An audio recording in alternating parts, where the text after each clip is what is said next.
Sudah, Mem. Bismillahirrahmanirrahim. Mem. Assalamualaikum warahmatullahi wabarakatuh. Waalaikumsalam warahmatullahi wabarakatuh. Alhamdulillah hari ini kita bisa bertemu lagi ya nak di live teaching kimia setelah kalian melewati masa ujian tengah semester. Nah hari ini kita mulai lagi pembahasan kita lanjutan tentang kimia unsur ya, yaitu yang ketiga tentang unsur periode ketiga. Nah saya akan share screen dulu untuk memulai pembelajaran kita.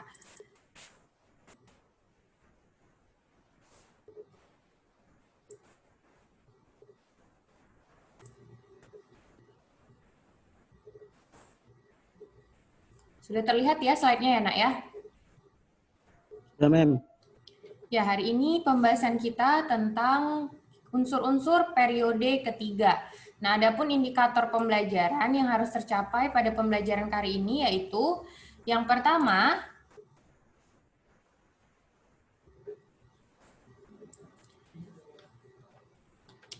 sebentar.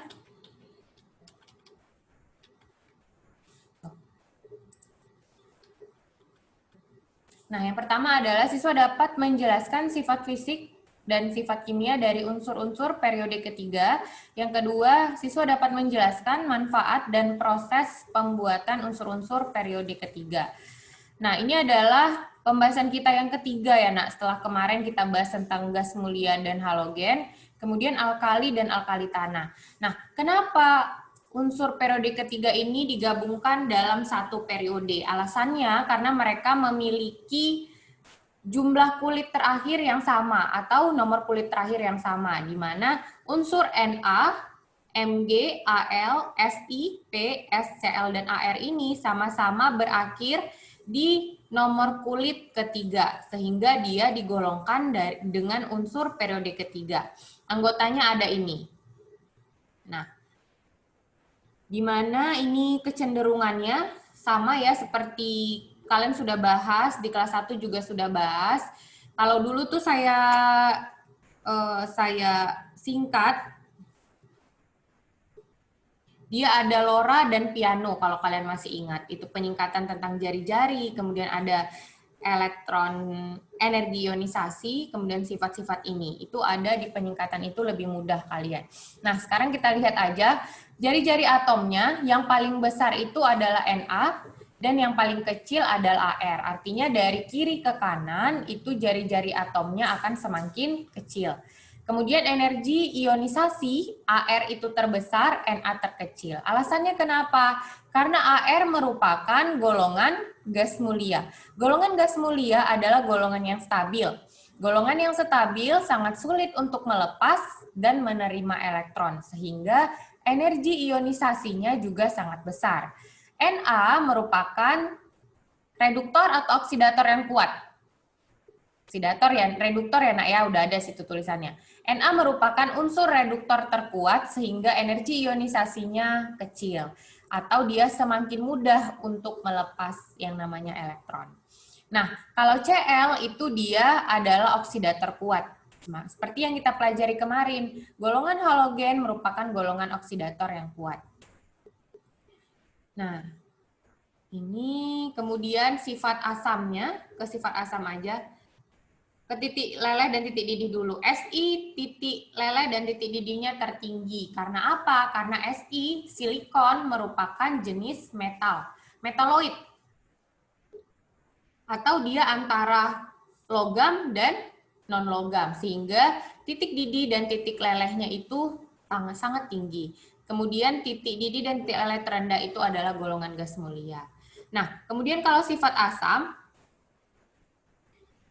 NaOH itu basa kuat. MgOH di sini katanya basa kuat. Benar nggak, Nak? MgOH itu basa kuat. Benar nggak MgOH basa kuat? Bener lah, Miss. Benar? Bener lah, Miss. MgOH. Ya. MgOH 2 kali. Be dan Mg itu basa yang lemah, Nak. Salah tuh di situ. Ya. Salah ya, Nak ya. Ingat kan, Be dan Mg itu basanya basa lemah. Ingat ya. ALOH itu sifatnya amphoter, ini benar. Kemudian ada H3SiO3 asam lemah, H3PO4 atau PO3 juga asam lemah. H2SO4 benar, dia asam kuat. HClO4 juga asam kuat. Nah, kita lanjutkan. Nah, ini untuk sifat-sifatnya. Di mana Na itu dia padat, Mg padat, semuanya padat kecuali Cl dan Ar. Nah, kita lihat di sini. Kenapa dia digolongkan satu periode yang sama? Kalau kalian lihat di sini, dia berakhir di nomor kulit ketiga semuanya. Lihat. Na berakhir di 3s1, Mg 3s2, dan selanjutnya. Benar ya? Dia berakhir di nomor kulit ketiga. Gitu. Nah, kita lanjutkan. Nah, untuk unsur periode ketiga, seperti yang saya bilang tadi, anggotanya ada. Kalau saya singkat, NAMGAL CPS-CLAR. Nah, ini yang saya jelaskan tadi, Nak.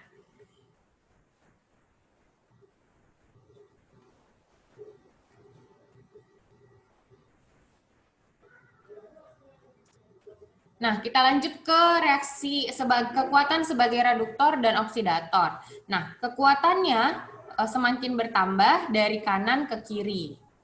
Semakin bertambah dari kanan ke kiri. Seperti yang saya bilang tadi, reduktor itu ada di sebelah kiri, yaitu si Na, dan oksidator ada di sebelah kanan, yaitu si Cl. Nah, Na, Mg, dan Al itu reduktor yang kuat, oksidator bertambah ke arah kanan. Dari kiri ke kanan, sifat asamnya bertambah, sedangkan sifat basanya berkurang. Dari kiri ke kanan, sifat asamnya bertambah, artinya semakin ke kanan, sifat asamnya semakin kuat, sedangkan sifat basanya semakin kurang. Karena basa kuat itu adalah yang kiri ya, Nak ya, NaOH. Dari kanan ke kiri, sifat basa bertambah, sedangkan sifat asam berkurang. Nah, lihat, kekuatan asam bertambah dari kiri ke kanan, kemudian kekuatan basa bertambah dari kanan ke kiri. Itu yang perlu diingat ya, Nak. Karena apa? Karena asam yang kuat itu adalah HCl, ya kan? Sedangkan basa yang kuat itu adalah NaOH. Ingat aja itu. Jadi dari kiri ke kanan kekuatan asamnya bertambah, sedangkan kekuatan basanya menurun. Nah, kemudian sifat-sifat khusus. Dimulai dari aluminium. Nah, aluminium sangat banyak digunakan sehari-hari, sehingga dia menjadi banyak digunakan. Aluminium tidak bereaksi di udara kering, tetapi dalam udara lembab akan membentuk lapisan tipis oksida di permukaannya. Nah, ini untuk aluminium. Kemudian aluminium mudah bereaksi dengan air murni, tetapi aluminium tidak murni, dapat mengalami korosi jika terkena air yang mengandung garam-garam. Pasti ya. Kemarin di korosi juga sudah kita bahas tentang aluminium. Kenapa aluminium tidak dapat terkorosi? Kemarin jawabannya. Masih ada yang ingat nggak? Kenapa aluminium tidak dapat terkorosi? Aluminium murni tidak dapat terkorosi. Padahal kalau kita lihat di deret volta, letak aluminium itu ada di sebelah kiri. Kenapa kemarin, Nak? Lupa ya. Nah, aluminium dapat bereaksi dengan nitrogen membentuk aluminium nitrida. Nah, kemudian aluminium dapat mereduksi oksida logam menjadi logamnya yang dinamakan proses termit. Nah, aluminium juga larut dalam basa kuat dan asam kuat. Kemudian larutan AlCl3 dalam air bersifat asam, maka dapat bereaksi dengan basa, selanjutnya dapat pula bereaksi dengan asam. Kita lanjutkan untuk silikon. Nah, silikon juga sangat banyak digunakan ya, Nak ya. Di dunia kecantikan, silikon banyak digunakan. Nah, silikon tidak ditemukan bebas di alam, tetapi ditemukan dalam senyawanya. Benar, dia dalam bentuk SiO2 atau silikon dioksida atau yang kita sebut dengan kuarsa atau silika. Nah, banyak ditemukan sebagai pasir dan quartz, memberi jaringan makromolekul struktur 3 dimensi sehingga titik lelehnya sangat tinggi. Seperti yang saya bilang tadi, titik leleh silikon ini sangat tinggi karena dia tergolong ke dalam metaloid. Kemudian SiO2 atau silikon dioksida itu tidak berwarna, tetapi adanya campuran logam memberi dia warna. Nah, ini dia warna-warna dari silikon karena ada campuran logam. Namun silikon dioksida murni itu tidak berwarna. Nah, seperti campuran amethyst itu violet, rose quartz itu merah muda, smoky quartz coklat, Citrin itu warnanya kuning. Nah, kemudian fosfor. Fosfor tidak ditemukan di keadaan bebas. Ya, dia ditemukan dalam bentuk batuan. Nah, fosfor ada namanya alotrof fosfor, di mana fosfor itu ada dua. Nah, ada namanya fosfor merah dan fosfor putih. Nah, fosfor putih mendidih pada 280 derajat, membentuk uap P4 yang terdisosiasi di atas 700 derajat Celcius membentuk P2. Pemanasan fosfor putih sampai 260 derajat menggunakan katalis iodin atau belerang membentuk fosfor merah atau amorf. Nah, fosfor putih bedanya dengan fosfor merah, fosfor putih ini sangat reaktif, kemudian dia beracun. Nah, tidak selamanya putih itu baik, ya kan? Ini buktinya, si fosfor yang putih itu lebih beracun dibandingkan dengan fosfor yang merah. Nah, sedangkan yang merah itu tidak beracun atau kurang beracun dan tidak reaktif. Nah, fosfor putih jika bersentuhan dengan udara dapat menyala, dan jika tersentuh kulit dapat menyebabkan luka bakar. Nah, jadi jangan sembarangan untuk memegang fosfor putih. Nah, fosfor putih ini berbahaya jika terkena kulit menyebabkan luka bakar. Nah, ini dia perbedaan antara fosfor putih dan fosfor merah. Ini juga termasuk bagian yang sering ditanyakan di soal ya, Nak ya. Nah, fosfor putih dan fosfor merah. Strukturnya kalau fosfor merah itu amorf, sedangkan fosfor putih strukturnya adalah tetrahedral. Nah, kemudian dia fosfor merah itu sinarnya itu tidak bersinar, sedangkan fosfor putih dia bersinar. Karena apa? Karena tadi fosfor putih dia reaktif, dengan air dia reaktif, sehingga jika dengan air akan menimbulkan warna nyala atau sinar. Sedangkan fosfor merah itu tidak beracun, fosfor putihnya beracun. Kemudian fosfor merah tidak reaktif, fosfor putih itu reaktif. Nah, kegunaan fosfor merah itu terdapat di korek api, bagian yang hitam itu, kemudian di kembang api. Sedangkan fosfor putih digunakan untuk racun tikus. Nah, kemudian belerang atau sulfur. Nah, belerang terdapat banyak di pegunungan ya. Belerang di alam dapat berada dalam keadaan bebas.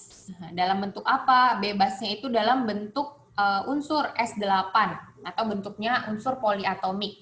Dan bisa juga dia dalam bentuk senyawa. Jadi ada dua jenis keberadaan belerang di alam. Ada dalam keadaan bebas dan dalam bentuk senyawa.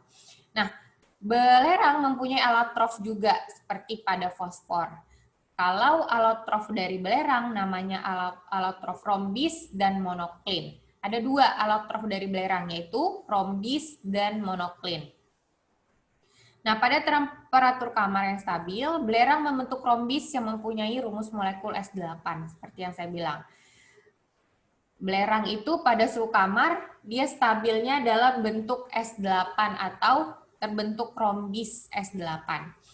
Kemudian jika dipanaskan di atas 120 derajat Celcius dan didinginkan perlahan, akan terbentuk kristal belerang monoklin. Nah, ini dia kristal belerang monoklin.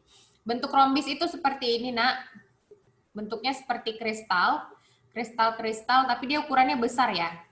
Itu adalah belerang rhombis atau S8. Ketika kita panaskan, kemudian kita dinginkan, akan terbentuk alotrof belerang, yaitu monoklin. Monoklin itu seperti ini. Dia seperti kristal juga, namun dia bentuknya seperti garis-garis ya.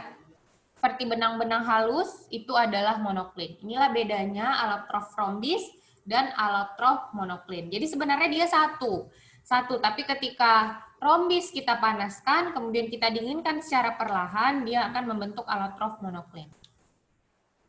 Nah, sekarang kita masuk ke kegunaan dari aluminium. Seperti yang saya bilang, aluminium banyak sekali digunakan, seperti di pesawat terbang, kemudian alat dapur yang kita gunakan, kemudian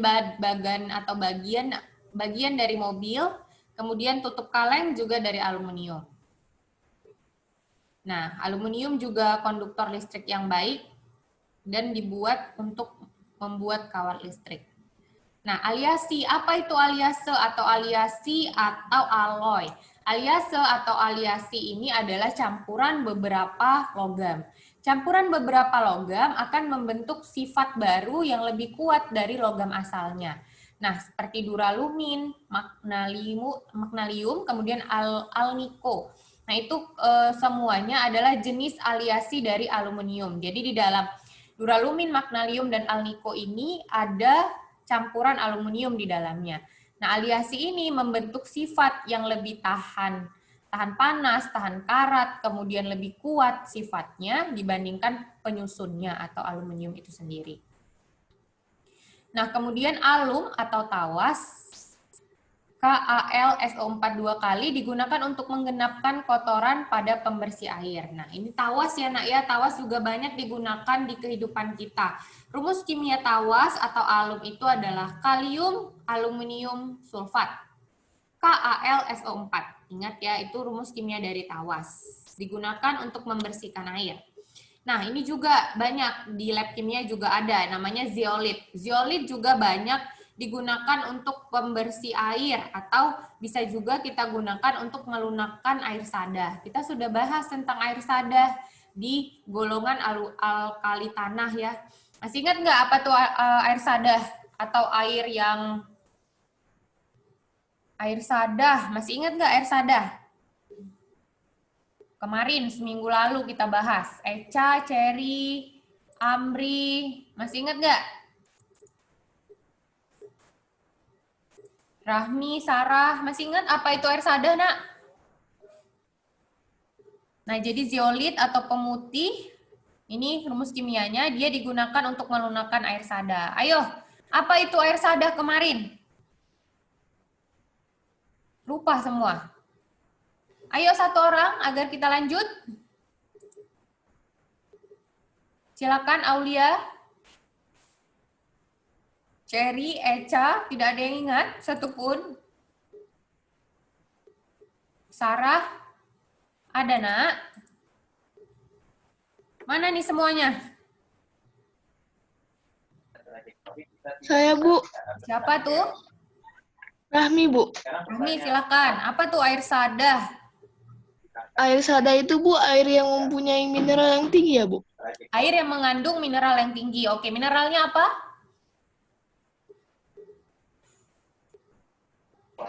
Lupa, Bu.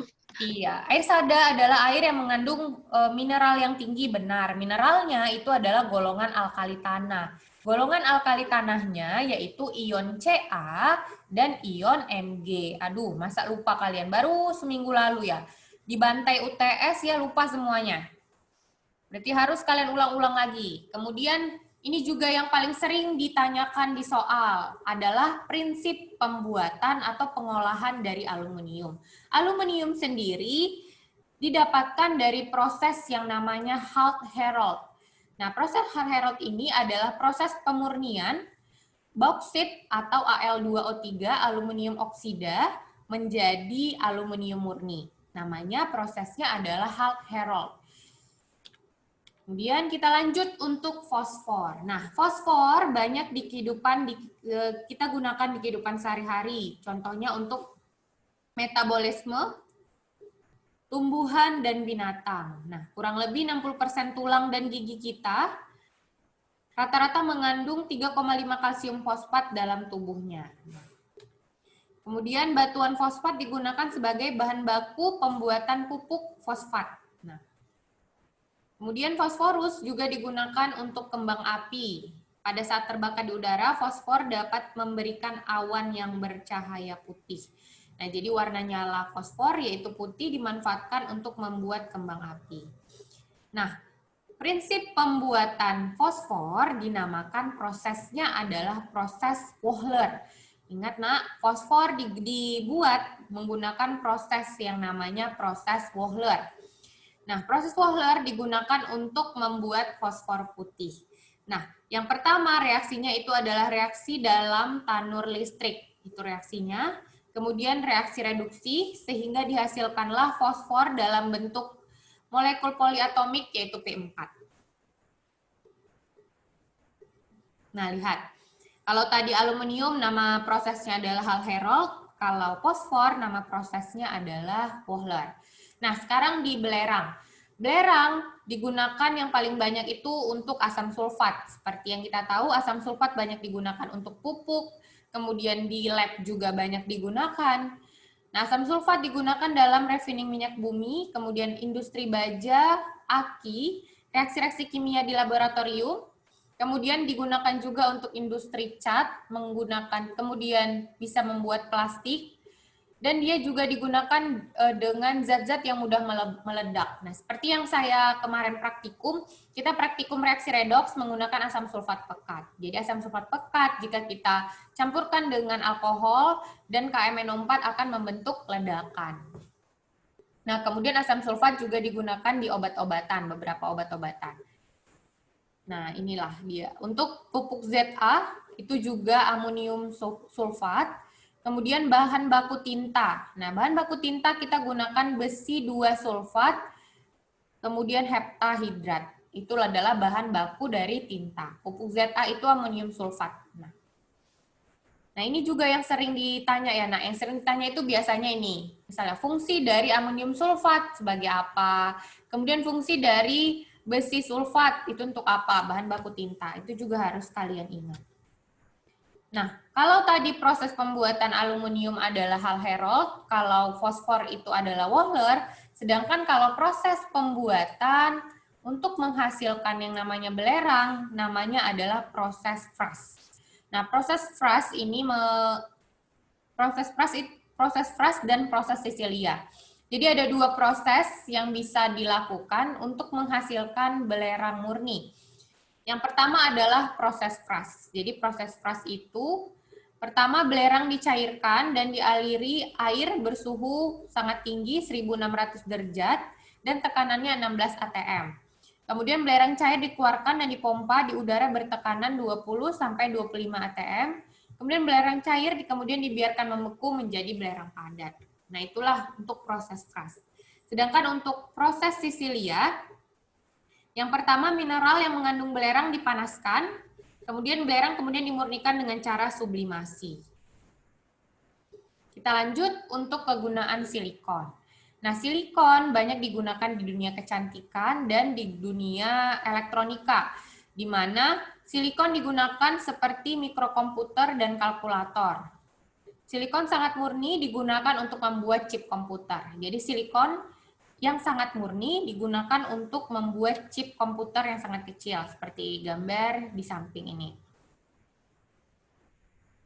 Nah, dia bahan baku mikroprosesor komputer, kemudian kalkulator, dan baterai solar. Nah, bahan baku kaca.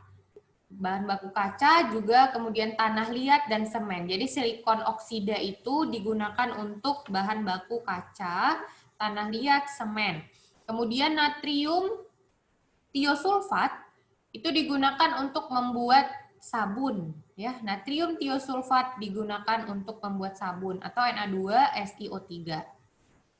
Nah, jadi proses pengolahan silikon namanya adalah reduksi kuarsa. Nah, reduksi kuarsa yang pertama, silikon oksida murni ditambah dengan karbon akan menghasilkan silikon liquid dan gas karbon monoksida. Kemudian dimurnikan, setelah itu diendapkan, didapatkanlah silikon dalam bentuk padat. Nah, inilah kegunaan dari silikon dan proses pembuatan silikon. Saya ulangin lagi, untuk proses pembuatan aluminium namanya Hall Herold, kemudian untuk proses pembuatan fosfor namanya adalah Wohler, proses pembuatan belerang namanya Fras atau Sisilia, dan proses pembuatan silikon namanya adalah reduksi kuarsa.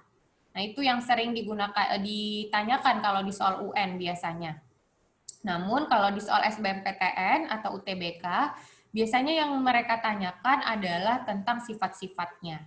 Bisa sifat keasamannya dan lain-lain di awal tadi.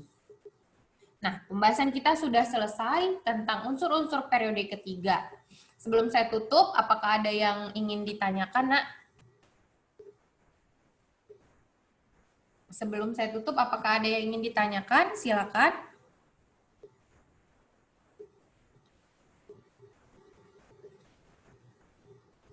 Ada?